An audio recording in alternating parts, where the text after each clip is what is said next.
काबिरीन से करना चाहता हूँ, और वो ये कि क्या सब इसी तरह चलता रहेगा या बड़े अपने बड़े होने का फर्ज मनसबी भी अदा करेंगे। अगर तो बड़े ये समझते हैं कि हमारे चल के जाने से हमारी इज्जत कम हो जाएगी, तो मैं अर्ज करूंगा कि फिर आप हम जैसे खुद्दाम को हुक्म दें, हम शहर शहर, करिया करिया, सूबे सूबे, नगर नगर जाके अपने अकाबरीन के पांव पकड़ें और उनसे इल्तिमास करें कि खुदा के लिए आप इत्तेहाद की अगर पॉलिसी नहीं भी बना सकते तो कम अज कम एहतराम की कोई पॉलिसी बना लें। और इसके लिए किसी लंबे चौड़े फलसफे की जरूरत नहीं, किसी लंबी चौड़ी कानून साजी की जरूरत नहीं। तमाम दीनी इदारों, तहरीकों और तंजीमों और खानकाहों के बड़े सारे ना भी हों तो चंद एक ही सार जोड़ के बैठ जाएं और वो कोई ऐसा मिसाक अहले सुन्नत कायम कर दें कि जिससे कम अज कम ये उसूल ही मुरत्तब हो जाएं कि अगर किसी को किसी से कोई इख्तिलाफ हो तो वो सोशल मीडिया पे चढ़ाने से पहले उस बोर्ड के सामने अपने आप को पेश कर ले, अपने तहफुजात, एतराजात, अपने गिले शिकवे उस बोर्ड के सामने पेश करे, और वो बोर्ड या शूरा या सुप्रीम कौंसल अहले सुन्नत व जमात की जो भी बने वो उस मामले को हत्तुल इम्कान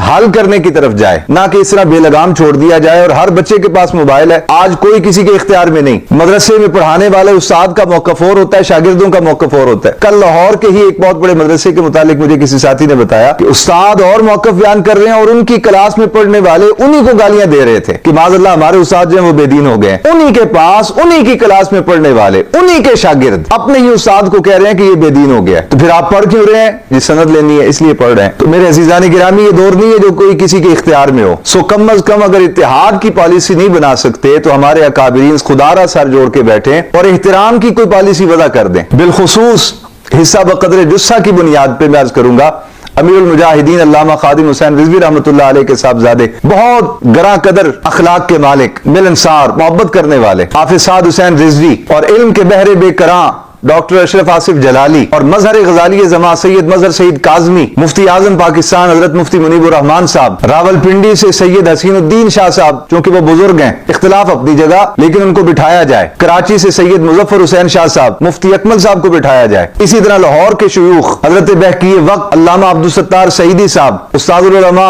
मुफ्ती अब्दुल अलीम सियालवी साहब, और बहुत बड़े रूहानी सिलसिले के शेख सूफी शौकत अली कादरी साहब। इसी तरह पाकिस्तान सुन्नी तहरीक के दोनों धड़े, उनके सरबराहान मोहतरम शादाब रजा कादरी साहब, सरवत इजाज कादरी साहब, और भी अगर कोई नाम ऐसे बुजुर्गों के हों तो आगे बढ़े और कोई ऐसी पॉलिसी बनाए कि कम अज कम अगर इत्तेहाद नहीं भी तो एहतराम जरूर हो जाए। इसके लिए इंशाअल्लाह ताला हम अपनी खिदमत पेश करने को तैयार हैं। हमारे बुजुर्ग हुक्म फरमाए, मैं अपने सर के बल चल के इन तमाम बुजुर्गों की खिदमत में जाने को तैयार हूं, सिर्फ अहले सुन्नत के लिए, अहले सुन्नत में बाहमी एहतराम और मोहब्बत के लिए। हमें इन जमातों से, तंजीमों से कोई जाती मफाद नहीं, ना इन खानकाहों से कुछ लेना है, ना इन मदारिस से कुछ लेना है, ना इन तंजीमों तहरीकों से कुछ लेना है। बल्कि हमें खुशी होती है जब ये खानकाहें, ये मदारिस, ये तंजीमें तहरीकें तरक्की करती हैं, मुस्बत काम इनका आगे बढ़ता है, हमें खुशी होती है। लेकिन जब ये इंतशार का शिकार होती हैं और फिर बड़ों के खामोश रहने की वजह से नीचे जब कारकुनान और वर्कर एक दूसरे के गरिबान चाक करते करते बुजुर्गों की दस्तारों को हाथ डालते हैं, तो फिर गोया दिल की कैफियत ये होती है कि हम एक ऐसे कमरे में कैद हैं जिसमें ऑक्सीजन नहीं